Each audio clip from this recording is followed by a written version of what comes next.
എറണാകുളം അങ്കമാലി അതിരൂപതയിലെ ഏകീകൃത കുർബാന വിവാദത്തിൽ പുതിയ വഴിത്തിരിവ്. കടമക്കുടി സെന്റ് അഗസ്റ്റിൻ പള്ളി വികാരി ഫാദർ അഗസ്റ്റിൻ വട്ടോളി ഇടവക വികാരിയുടെ ചുമതലകൾ രാജിവെച്ചു. ഏകീകൃത കുർബാന ചൊല്ലാൻ സാധിക്കുമ്പോൾ മാത്രമേ ചുമതല ഏറ്റെടുക്കൂ എന്നും ഫാദർ അഗസ്റ്റിൻ വട്ടോളി പറഞ്ഞു.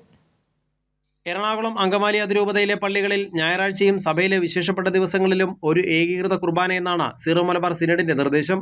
കുർബാന തർക്കത്തിൽ സമവായമെന്ന നിലയിലായിരുന്നു സിനഡ് ഈ നിർദ്ദേശം മുന്നോട്ട് വെച്ചത്. ഏകീകൃത കുർബാന അർപ്പിക്കാൻ കഴിയില്ലെന്ന് വ്യക്തമാക്കിയാണ് ഫാദർ അഗസ്റ്റിൻ വട്ടോളി ഇടവക വികാരിയുടെ ചുമതലകളിൽ നിന്നും രാജിവെച്ചത്.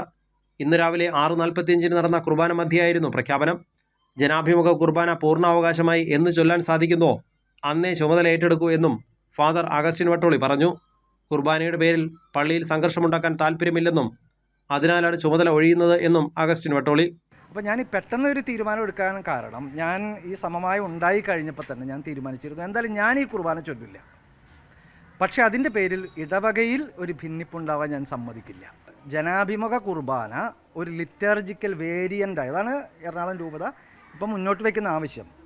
ഒരു അവകാശമായി ഇവിടെ അംഗീകരിക്കണം. ലിറ്റർജിക്കൽ വേരിയൻ്റായിട്ട് എന്നാണ് ഇവിടെ പ്രഖ്യാപിക്കുന്നത് ഞാൻ എൻ്റെ രാജി പിൻവലിക്കണം എന്ന് പറഞ്ഞ് അപേക്ഷ കൊടുക്കും. വൈദിക സമിതി സെക്രട്ടറി ഫാദർ കുര്യാക്കോസ് മുണ്ടാടൻ വഴിയാണ് എറണാകുളം അങ്കമാലി അതിരൂപത administrator archbishop Mar Joseph പാംപ്ലാനിക്ക് രാജിക്കത്ത് കൈമാറിയത്. വിശ്വാസികളോട് യാത്ര പറഞ്ഞ് രാവിലെ തന്നെ ഫാദർ അഗസ്റ്റിൻ വട്ടോളി കടമക്കുടി ഇടവകയിൽ നിന്നും മടങ്ങുകയും ചെയ്തു.